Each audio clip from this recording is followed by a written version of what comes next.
Hi Jeff. How you doing? How's the arm?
£10, that's pretty good.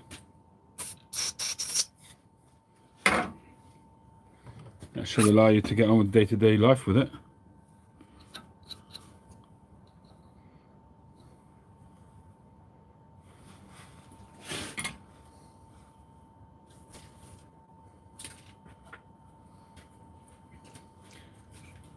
Yeah, I'm stepping in water at the moment. I don't know if you heard that splash.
I was working on a pipe yesterday, which I finished off this morning. All it needed was the final buff.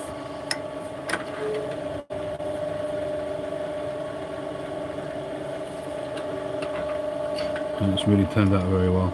Very, very happy with it. I'll show that to you shortly.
Bless me.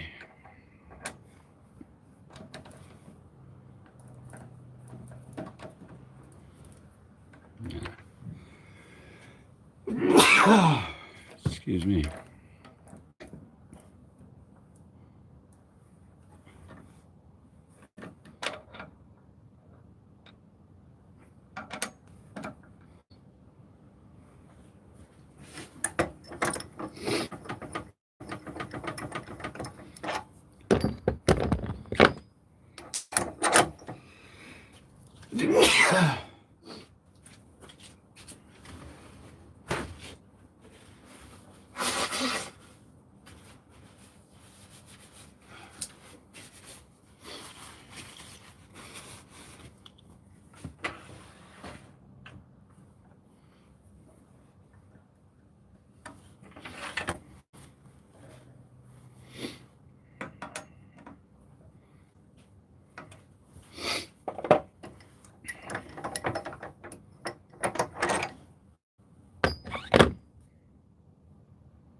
There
you go.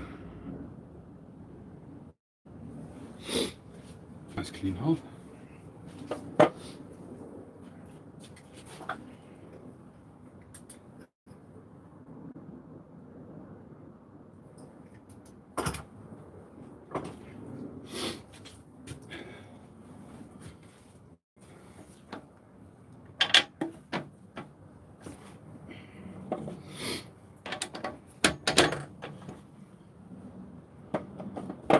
Hey Caroline, Paul.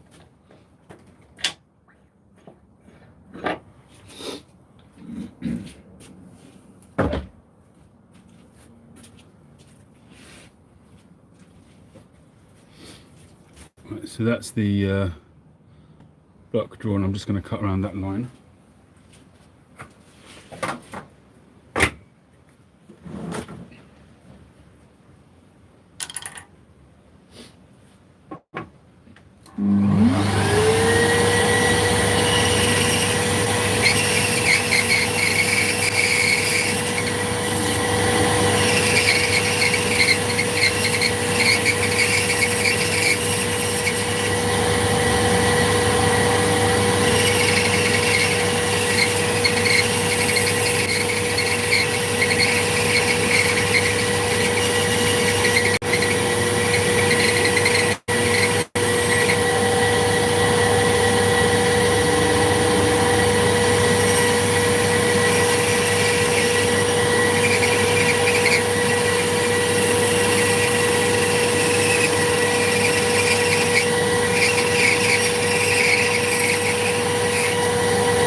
Hey Advok.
Well, it's not really early here. It's 20 past 1 in the afternoon. I mean, I was out here earlier this morning finishing off a pipe.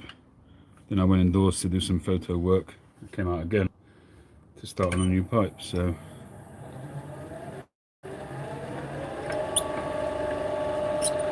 been at it for a while.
Yes, mornings do have a habit of doing that, don't they? A little bit of a lazy coffee here, a bowl of tobacco there, and the morning's gone.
Must admit, doing that is a bit nerve-wracking.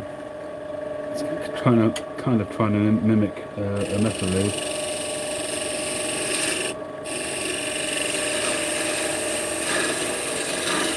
And it's just sort of practice doing it time and time again.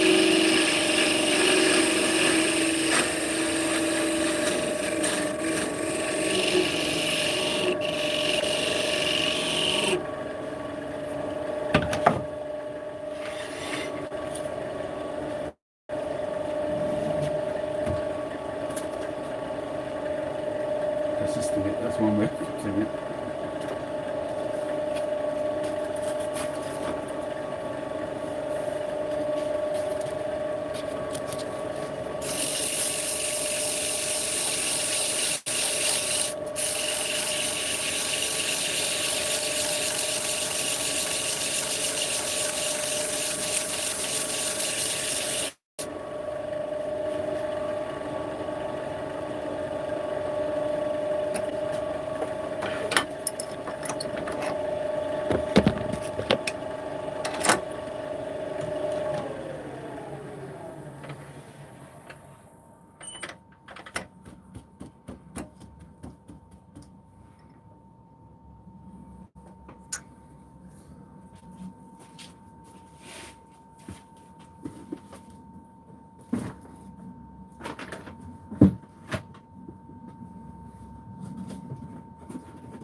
Ooh, getting wide now.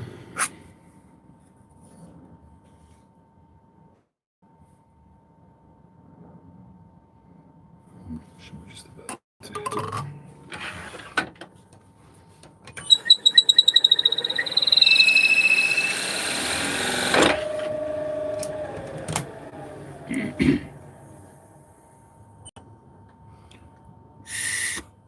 okay.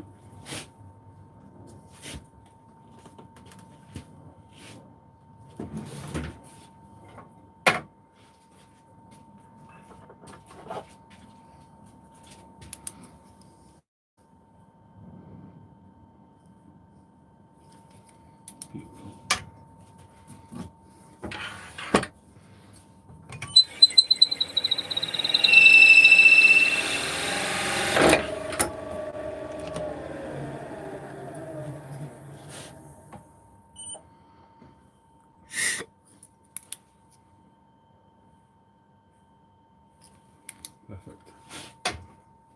It's a relief.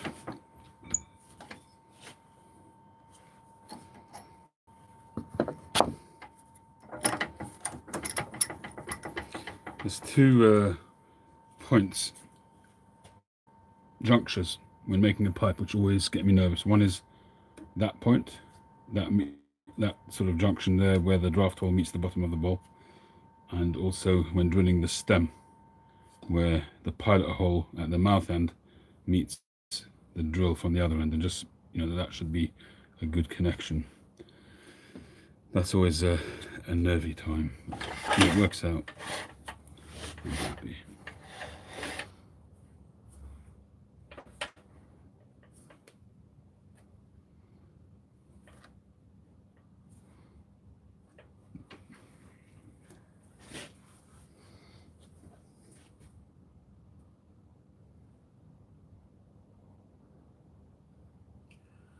Your mini lathe won't drill an 18mm hole. Mini lathe won't drill an 18mm hole. Is it possible to drill 16mm with a Forstner bit and hollow with a 1/4" bowl gouge? You can hollow to any width you want with a bowl gouge.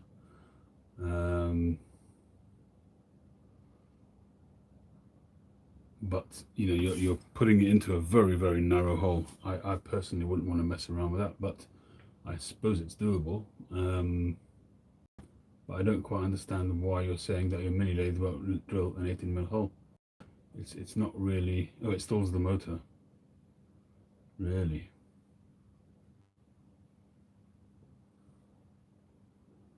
So 16mm doesn't and 18mm does. It's the weight of the drill bit. I mean, it doesn't seem to make a lot of sense. It must be struggling at 16mm. When you drill at 16mm, does it sometimes get caught inside, or only on 18mm? I don't quite understand the difference between 16 and 18mm. Obviously, there's a load-bearing difference, but it's fairly minimal.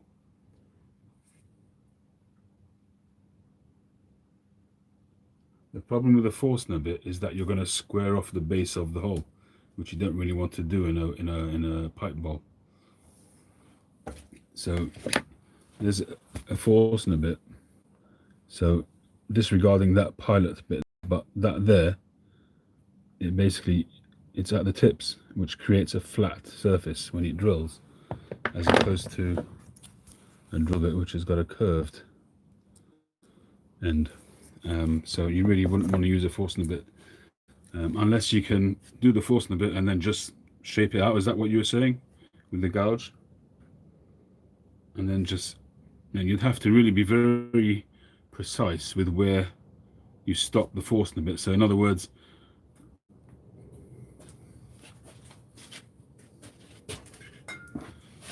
so if this was going to be,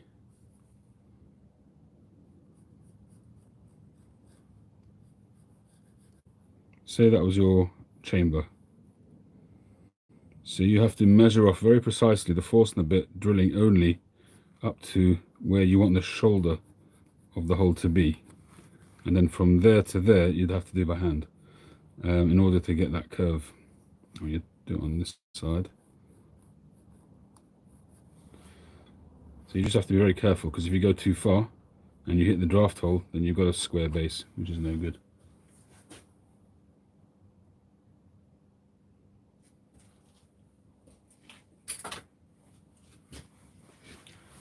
I assume it's the way the smoke travels, because you're going to have dead spots in the corners if you have a flat spot at the bottom.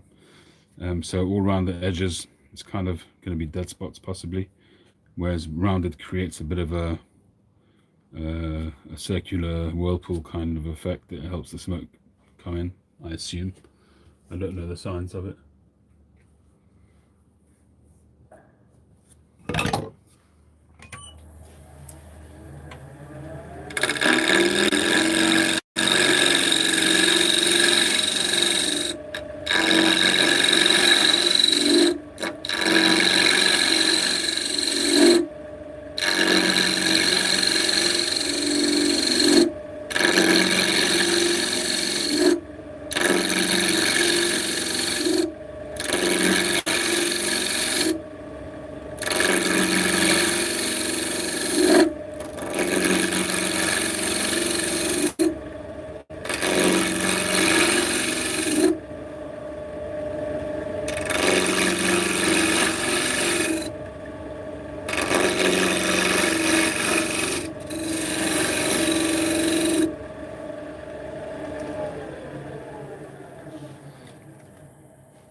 Yeah, you definitely want the bottom to be rounded.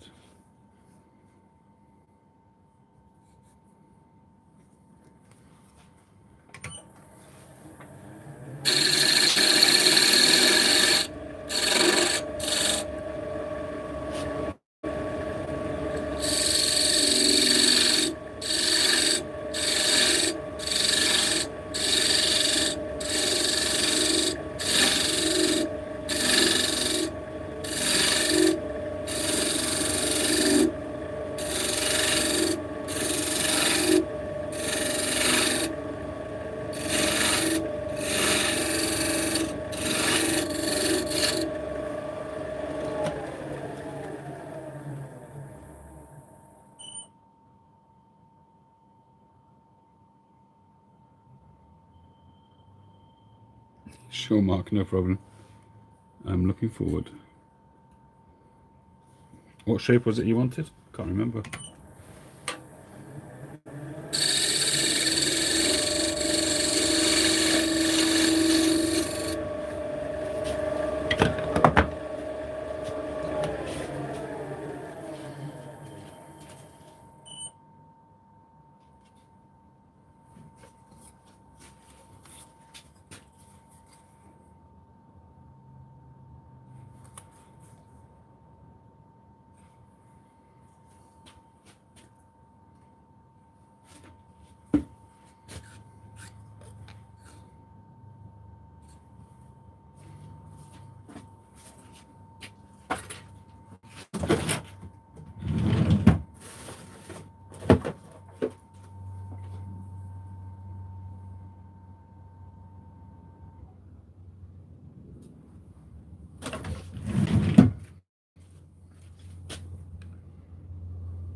Good luck with that hard work.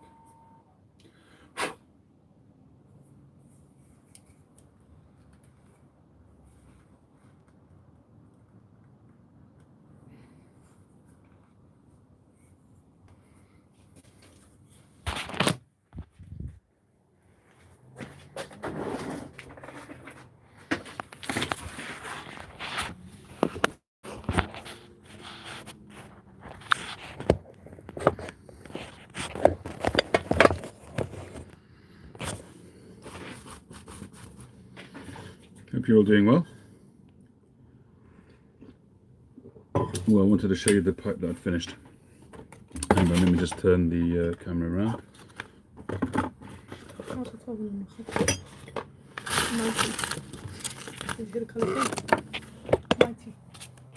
That's mighty fine. Mighty, that's one. Okay. Got it? Got it.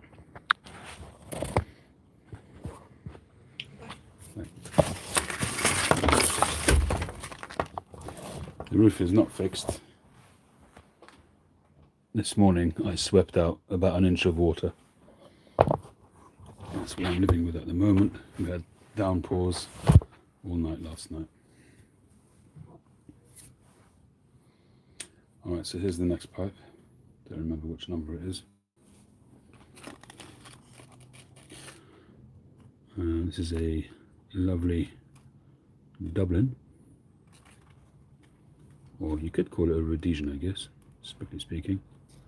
Beautiful grain, hand cut, stem, bit dusty. And this is a saddle bit stem. I don't do these very often. I usually do the LCS wave, but this is a full saddle.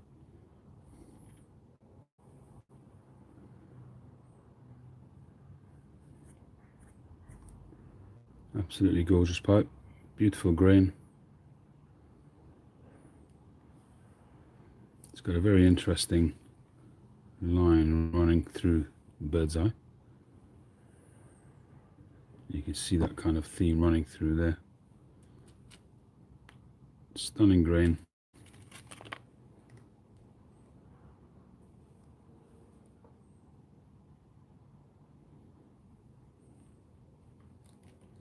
Nice gentle curve.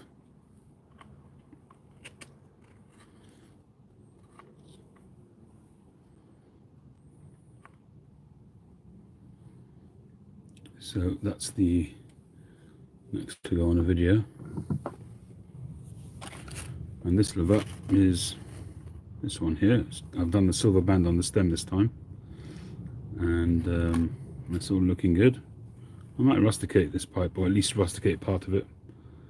The beginnings of the slot is good. This is going to be classic black-red Cumberland ebonite. I do seem to be doing many more hand-cut stems these days. I think the pipes look better for it, generally speaking.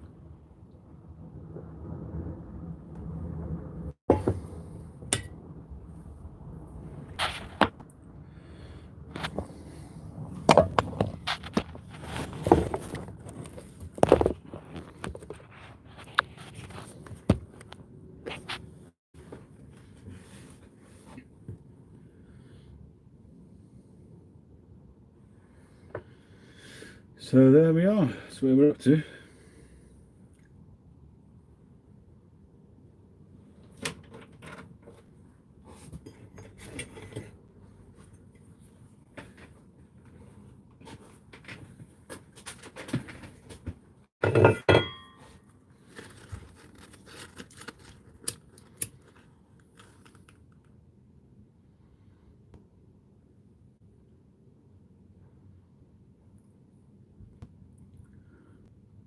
You know, there's various schools of thought as to which is the most important part of the pipe. And the truth of the matter is, you know, each part is important. But in terms of attachment to a pipe, physically and mentally, I believe that the bit is the most important part of the pipe. If that's not comfortable,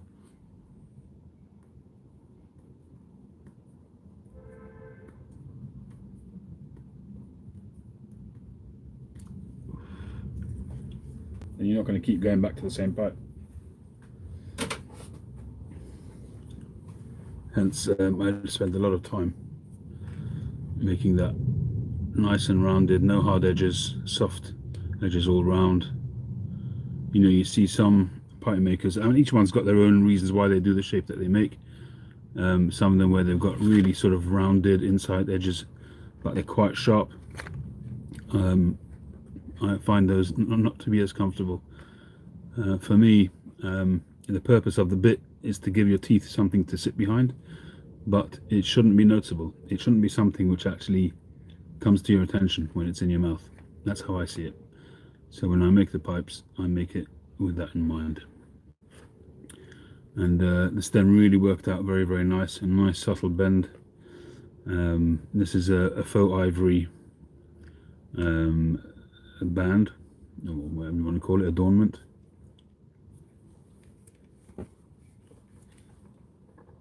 Which is on there absolutely perfectly. There's a little bit of stain there, but it's completely perfect. There you go. Drilled dead center.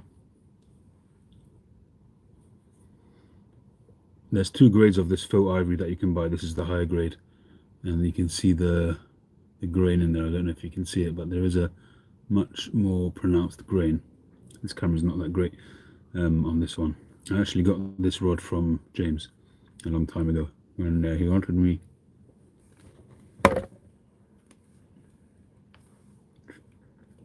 to make him a pipe using it, and he very kindly sent me a rod of this stuff, and he said I should keep the rest of it, which was very nice and generous of him.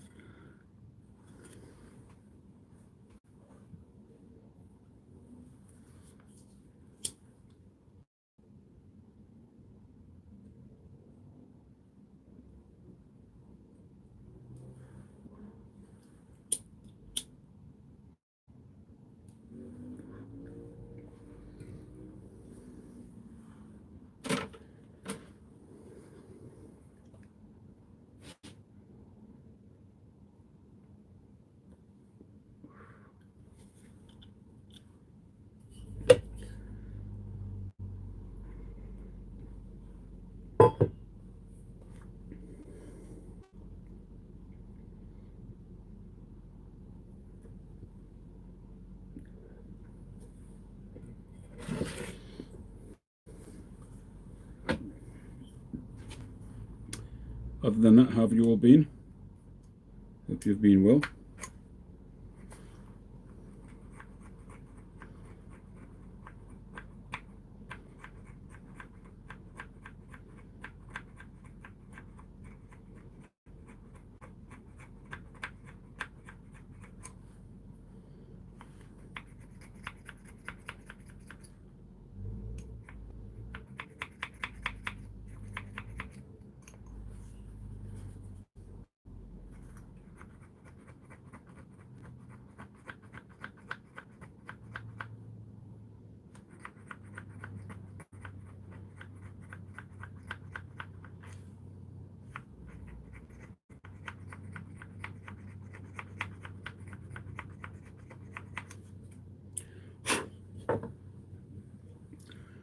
Because of all the aggravation that I've had with the water in the roof here, there is a distinct possibility that I'm going to move operations upstairs to the office, at least temporarily.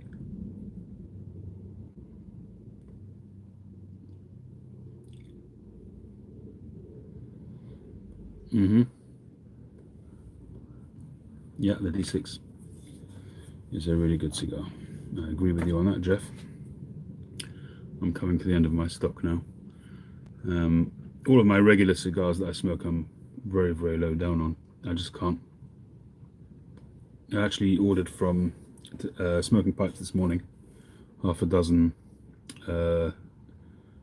New World Romeo and Juliet. I've had somebody sent me one of those. I think it was Mark, Welsh piper. He sent me it's in 1875 real, I think it's called, Robusta size. And I really enjoyed them. So if you want to, I've mentioned many times, if you want to order from Smoking Pipes, you just order a small package and it usually comes through okay. They've also got All It Golden Sliced in stock now. and they're allowing a maximum of 10 tins per customer per day due to low numbers. 10 tins, who's buying 10 tins? So I ordered a single tin of that as well, separately on a separate order, and that's hopefully will come through. And every so often I'll just add another tin. 100-gram tin for, I think it's reduced at the moment. I think $19.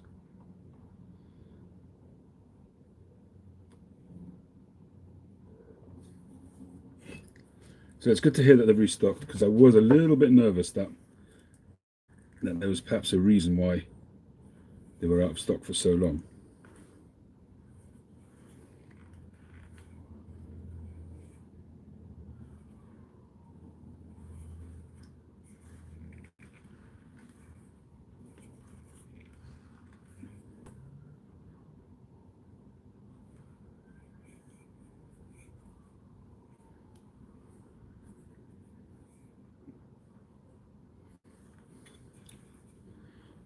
So that's coming on nicely. Got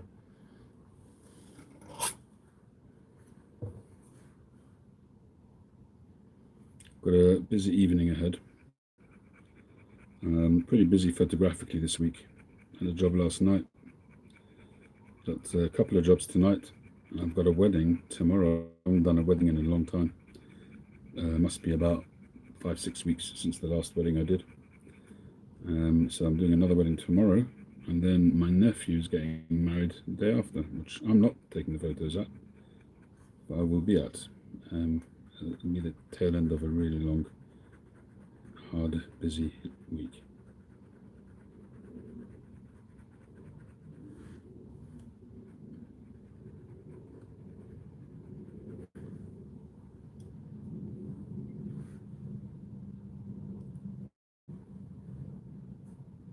Hello? Yeah, hi. Yeah, I'm just on a thing at the moment. I'm just on a live at the moment. Alright?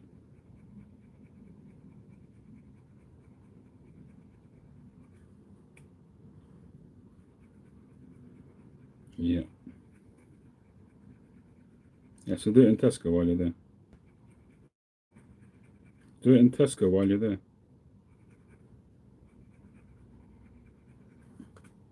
Oh, I see. Okay. Is she home? Huh? Just tell her to take. Just tell her to take 20 out of the jar.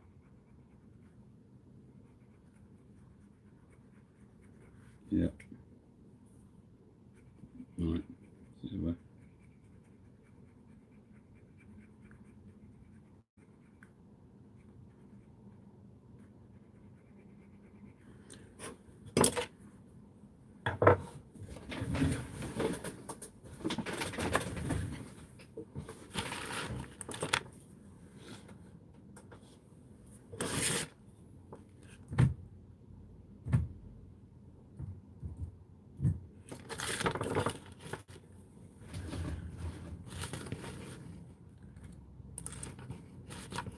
Let's get you up on the big screen so I can see the comments.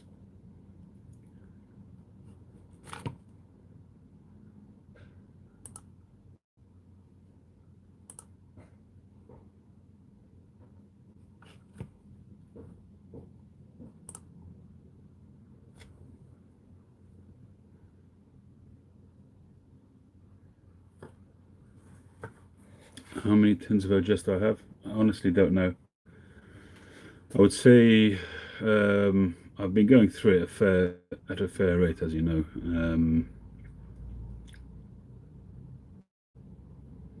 I've probably got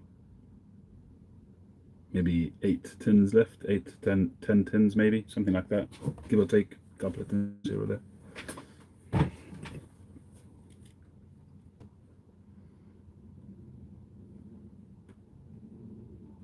The 4 that you said you sent, I haven't seen yet. Have you got a tracking on that?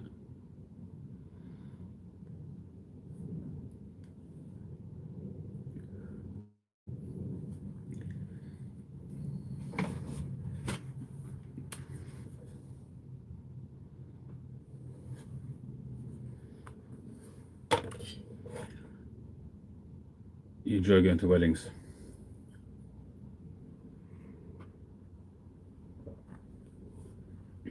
I must be honest that when I'm working at a wedding, I'm generally too busy to worry about that. But I do find that I need to sometimes just take time out, go to my car and load a pipe and just, I've got to kind of find a quiet moment, a bit of a lull. And I usually tell the videographer or a member of the band, if anything happens, send me a message so I can run back in. But I usually do it if sometimes there's a break between different parts of the wedding. But even if not, if it's during, say, I don't know, whichever, maybe during a meal or something like that, and there's not much going on, then I'll pop out for 5 minutes. But it's not a very peaceful 5 minutes because you're always worried that something's happening and you kind of rush it and you end up staying out for 3 minutes and running back in.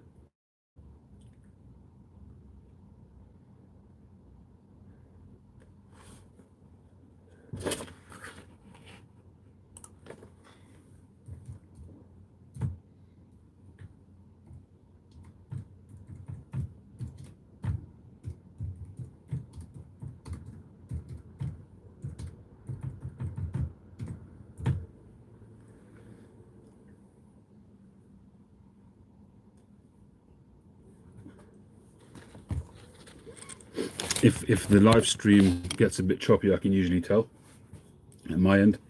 I haven't seen any problems at all. Sometimes it just needs to refresh.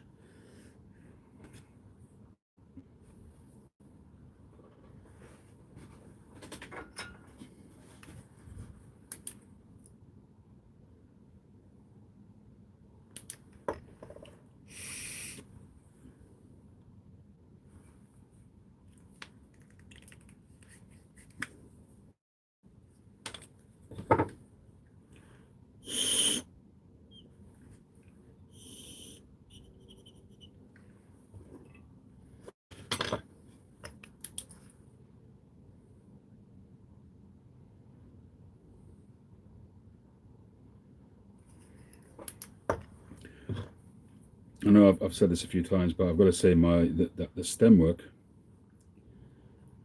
it used to hold a little bit of a fear for me, mostly because of the slot. But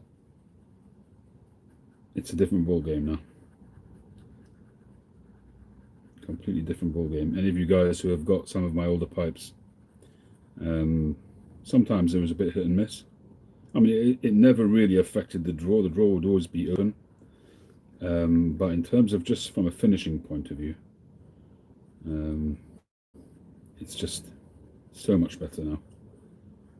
I don't like sort of blowing my own trumpet, but it's just important to let people know that there's been a bit of a sea change in that area, in my opinion, anyway.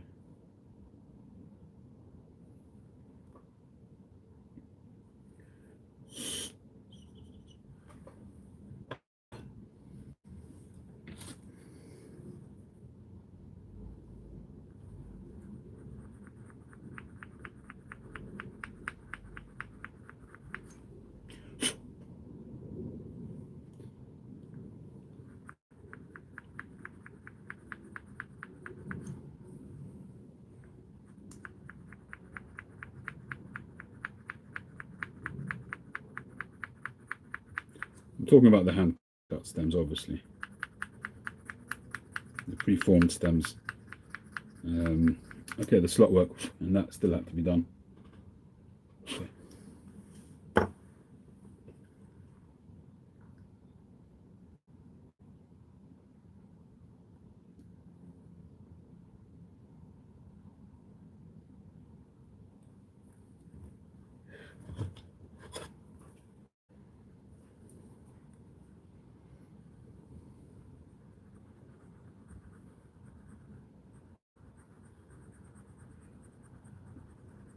Getting the right files is also quite crucial.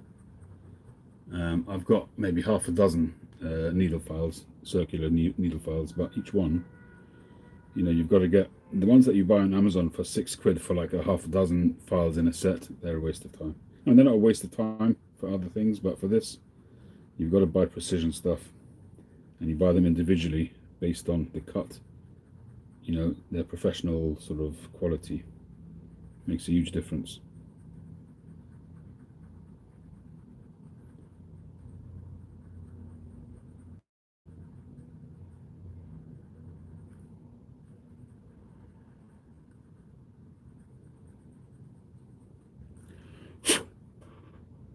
So this one, it's still quite fine, but I can still shape and smooth out the interior of the slot. But the next one, it's almost like using a very high grit sandpaper, and it polishes it almost.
Anybody been listening to the radio today? I haven't listened much to the radio. I don't know what's flying with the leadership race. Is Nadine Dorris still in it? Is it still a two-way race? Or has Rishi Sunak sewn it up? Certainly seems to be the way it's going.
Boris isn't coming back. He's officially said he's not doing it. He withdrew from it yesterday.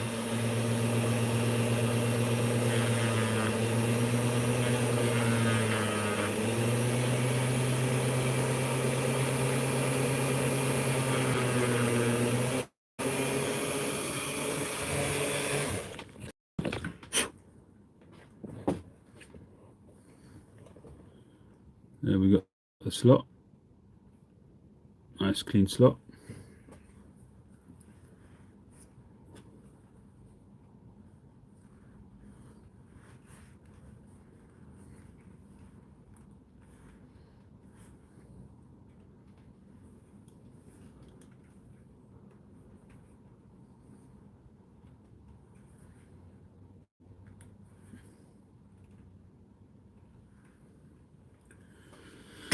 So you can see that I've very slightly fanned it out, tapered it out, so it'll be a fishtail kind of stem. Otherwise it'll be too narrow because I've given it quite a narrow shank. I wanted it to have a really traditional look of a Lovat, a luxurious classic pipe, especially with this broad silver band. It's sterling silver, black red classic Cumberland. That should look really nice when it's done.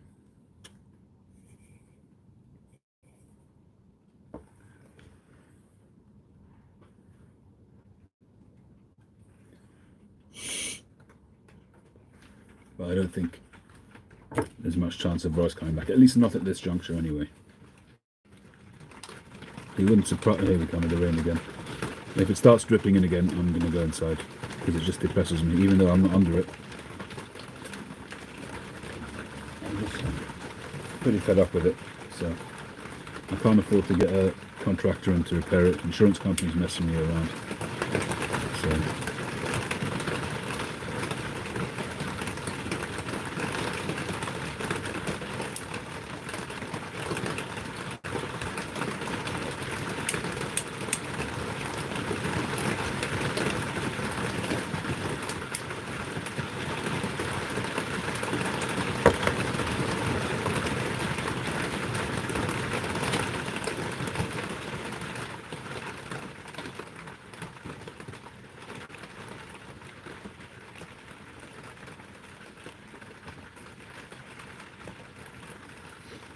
I can't see Boris getting back in really, because if he messed up Sunak, then I can't see how they could avoid a general election.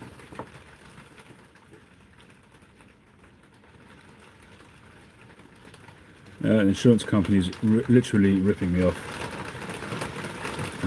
I'm very, very frustrated about it because my claim is an honest, legitimate claim. As I've said before, I've never made a claim on this policy before, even in times when I could have made a claim. And if it was something that I could repair myself, or if it was something which wasn't, big, I would just didn't bother. Whereas on the other hand, I've seen people do claims and sort of build whole extensions to their houses on the strength of that claim, because they've overclaimed. But that's just not me. I won't do that. So it's frustrating when I do have to claim that they don't, that they reject it. But I've still got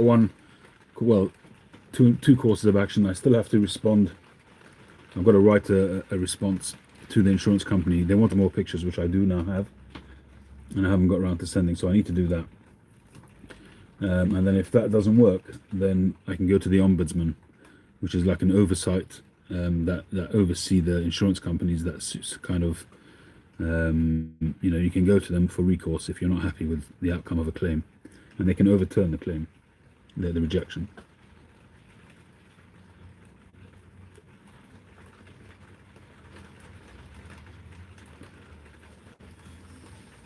So we shall see.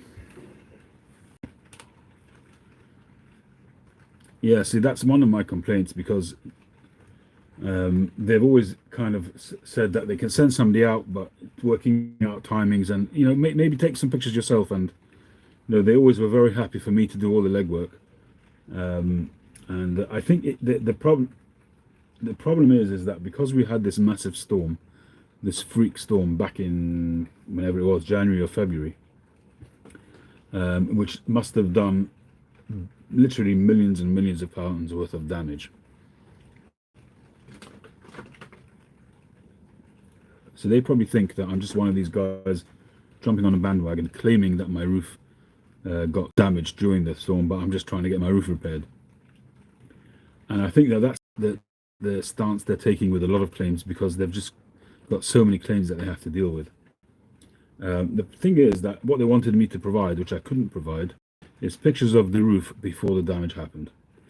And they don't seem to be accepting the fact that I have no reason to have had pictures of the roof beforehand, because I wasn't expecting any damage. And they are basically saying that unless I can show what the roof looked like before and then the resulting damage, they can't, there's no evidence of damage, kind of thing.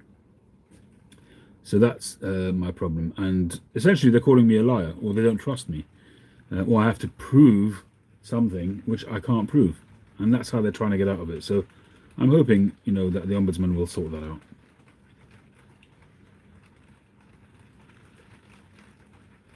Yeah, absolutely, Steve, Kathy. That's the default position, I think. If you watched that film with Julia Roberts, what's that called, that film? Can't remember what it's called now. But that's a perfect example where, the big companies, they just throw legal stuff at you. But if you fight and fight, ultimately, you can win, assuming you've got a legitimate claim.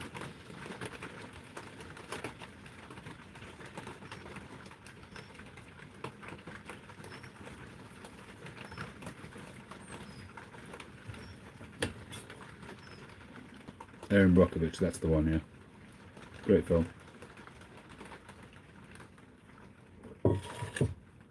Yeah, that's exactly what it is, Mark. They hope you're going to go away. That's exactly what it is. They drive you mad. They schlep your brains out. They really just, whenever they wrote me a letter, I responded immediately, and then I would wait 2 or 3 months for them to come back to me every single time. And it's dragged on now for 10 months. February, March, April, May, June, July, August, September, October. 9 months.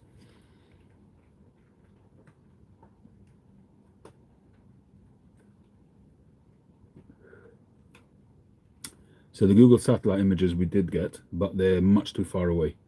So it's really just a bit of patchwork. When you're looking high up and you look at fields, you see patchwork. That's what it is. You just see a very small rectangle, which is the roof. There's no detail in it at all.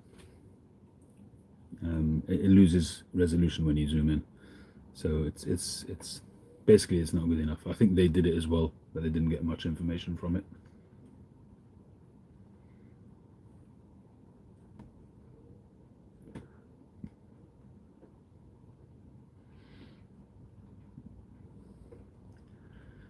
I can still picture it as it was happening because I was sitting here at the time when it actually happened. It was a bit risky given the storm that was raging outside, but I literally heard a massive crack. I looked up and I saw the roof flying 20 or 30 feet up in the air, and it came back down with a crash next to me here on the slab.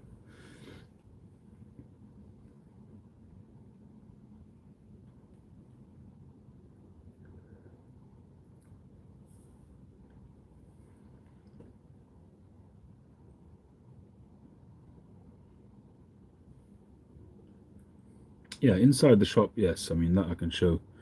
But what they want is proof of some kind of evidence of what was before and what is now. So what is now, they can see, yes, that's not a problem. But to show what was before, I can't manufacture that if I don't have it. I've gone through my phone to see in case there were some pictures of it, but I've not managed to find anything that I could send them. Failing that, I'd have to start going through old hard drives. I mean, that's never ending. I've literally got hundreds of thousands of images on my drives. As a photographer, that's okay. I can avoid the ones which are obviously work photos, but even so, I've got, in terms of drives, I've got maybe 15, 20 drives. Start going through all of those.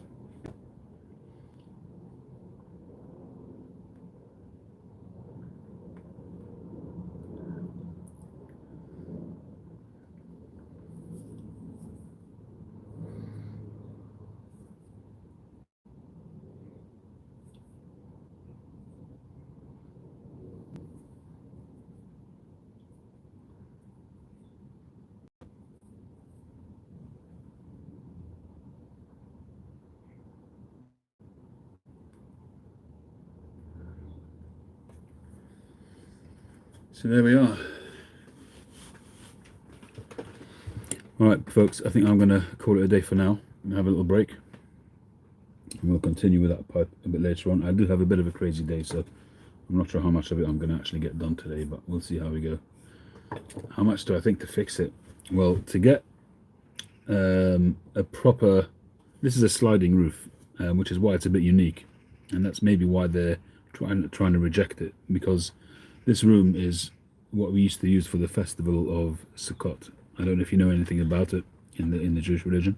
It's the festival of tabernacles, where you move out of the house in a kind of it's a traditional thing. So the idea is to move out of the house and to commemorate the times when the Jews were wandering in the desert after Egypt.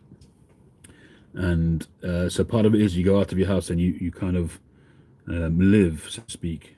It's as if you live outside your house in a hut type of idea, with a hut which is just sort of covered with leaves and branches and stuff like that. So the idea of that is that you have a roof which you can remove, so that you're under the so you're under the sky. It's I can go into it in more detail another time. So essentially, you have a sliding roof. It's something which I had done maybe 10, 15 years ago. There's like a metal. I had guys weld up some metal runners, and it's a specially made roof.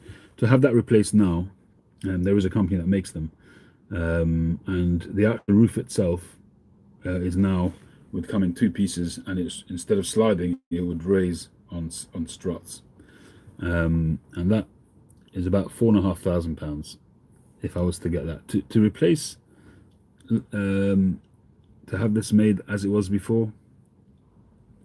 I don't know, but to get the correct roof on there would cost about 4,500, and the preparatory work would probably cost another couple of grand. So I asked them at the time for £8,500, and I said to them I would be prepared to take a little bit of a hit on that, but they haven't even made me an offer. So it's quite a lot of money, and it's just money that I don't have. Hence, it's been leaking for months. And my attempts at putting tarpaulins and stuff like that is the tarpaulins don't last. That's the problem. You put them on, it's watertight for a bit, and the tarpaulins tend to stretch a bit, and you get holes in them from the pressure of the water. I've got fruit trees above me, so stuff is falling on it all the time, and it might make very tiny little holes, which then eventually get bigger holes. And I mean, the only surefire way of doing it is really to cover it with ply and then with roofing felt. Oh, it's Diwali tonight. Cool.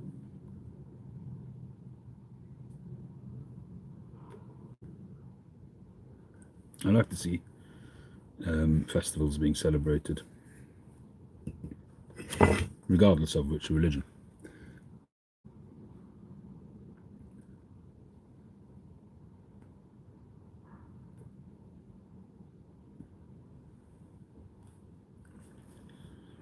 Yeah, I mean, we'll get there, and that's kind of why I was thinking of, maybe it makes sense for me to move temporarily into the house, but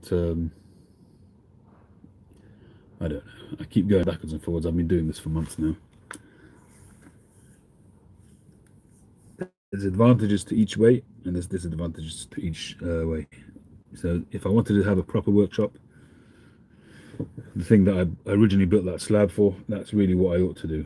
But that does take away quite a portion of our backyard, and we don't have a huge garden, so to take that away takes away quite a bit of the yard. But it does mean that I have a dedicated workshop without any sliding roofs or anything like that, with a fixed roof, and I can build it in a way where it's not going to be freezing during the winter, which I do have in here. So that's probably, in terms of from a work point of view, that's probably going to be the best thing for me to do. But that's quite a big job, building something from scratch, and I can't afford to get somebody else to do it, so I'd have to do it myself, and it's not something I've done from the ground up before. It's something I could do physically, but it's just not, I can get advice. I've got a guy who lives down the road, a good friend of mine I've known for many years, and he's a building contractor, so he's quite happy to give me advice on that. But like I say, the drawback of that is that I'd have to shut down the shop for at least a couple of weeks, so there'd be no income during that time. The other option is to open up this, take out that wall. The garage is actually the same as this again, so it's double this length.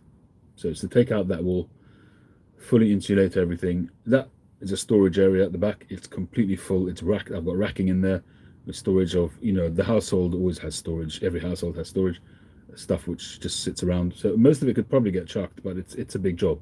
Taking down the wall. I've got a big chest freezer in there as well, so that would have to be taken out temporarily at least whilst all the work is done. And my idea is rather than working in the middle, is just have workbenches all the way around the perimeter of the garage, and then it would be a nice big space. But doing that is also very expensive and very time consuming and actually very awkward as well because of everything that's stored in there. Everything would have to be insulated, really start from scratch, put a brand new roof on because the roof is just not good enough. Even the second half of the roof is not really good enough. It's not watertight. So another big job. And moving inside, which would probably be the quickest thing to do, because there's no work needed. I just need to empty my office, put some workbench in there, and I'm done, and take my tools up there. Probably a halfway house is to move in there just my essential machinery that I need, and then slowly do whichever one I want to do, either build out there or build in it or redo this, but at the same time have a workshop so that I can carry on working. And then maybe weekends, even if it takes me a year to do it, doesn't matter because my workshop is still going. So that is probably the most sensible thing for me to do in the short term. It means that I'm indoors for the winter. I don't have to worry about leaks. And as I say, I can do whatever I want at whatever pace I want without having to close the shop down. So that's probably the sensible thing to do. Hey, Pipe wondering, Hawkeye?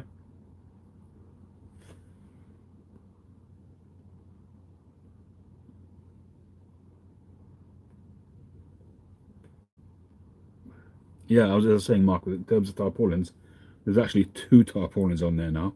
I've got a third one I've bought, which I could put over it, but they don't last. That's the problem. They don't last. They're supposedly waterproof, heavy-duty waterproof, but they just don't last.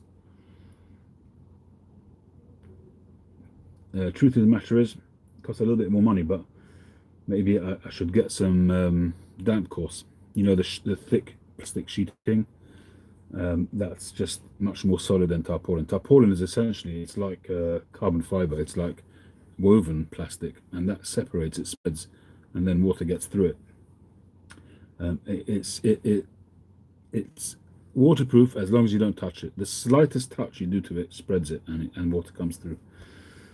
But the plastic stuff, the thick, heavy gauge plastic, that's probably the only surefire way for me to do it as a temporary measure.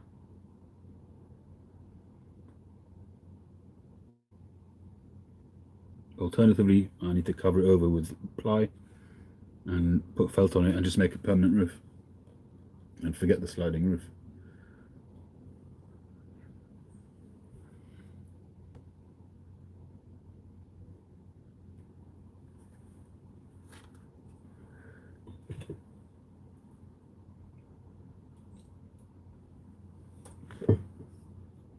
So those are my options. I don't know if any of that made any sense, but